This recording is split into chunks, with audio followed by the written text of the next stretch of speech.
Juda ko'p oxirgi paytlarda va oldin ham bu narsaga guvoh bo'lganmizki, skameykalar, o'rindiqlar, ko'chalarda, demak, aholi gavjum joylarda qandaydir bir shpritslarni qo'yib ketish, shunga o'xshagan holatlar orqali kasallikni tarqalishi kuzatilayotganligi to'g'risida ma'lumotlar, demak, ijtimoiy tarmoqlarda ko'plab ko'zimizga tushadi.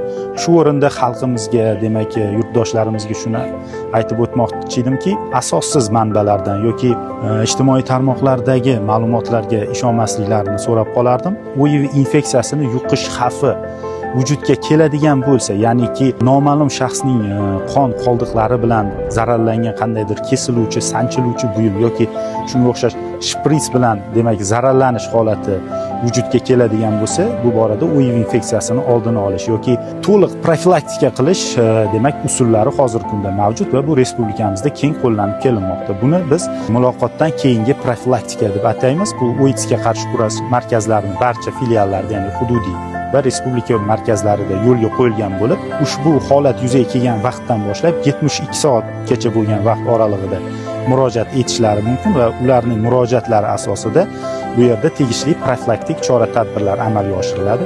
Shu kungacha statistikamizda muloqotdan keyingi profilaktik tadbirlardan foydalanilgan hech bir holatda HIV infeksiyasini yuqish holati vujudga kelmagan. Ya'niki bu profilaktik tadbirlar qo'rqmasdan 100% kafolatga ega deb ayta olaman.